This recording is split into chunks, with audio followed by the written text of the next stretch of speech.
Who is Srila Prabhupada? People often ask.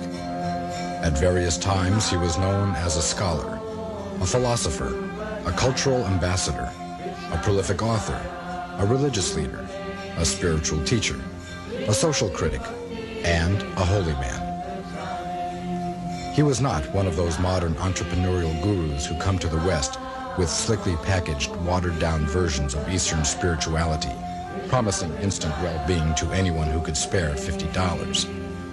Srila Prabhupada was rather a true holy man, one who could be called an acharya, which means a spiritual master who teaches by example. After arriving in the United States in 1965 at the age of 69, Srila Prabhupada formed the International Society for Krishna Consciousness, which developed into a worldwide spiritual community with hundreds of ashrams, schools, temples, and farms, and with thousands of dedicated disciples who made Hare Krishna a household word. To have achieved all this in only 12 years was remarkable. But before he passed away from this world in 1977, Srila Prabhupada had also written and published over 80 volumes of translation and commentary on the great spiritual classics of ancient India. His books were welcomed with great critical acclaim by the Western academic community and by scholars from India as well, and they became standard texts in almost every university and library around the world.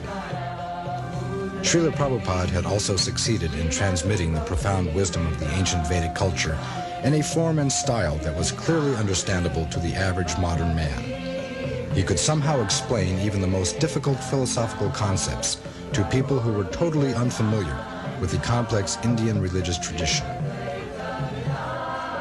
Srila Prabhupada circled the globe 11 times between 1966 and 1977, and everywhere he went, he taught the same basic truths, the fundamental principles of religion that constitute the cornerstone of spiritual understanding for everyone, no matter what their nationality or religion.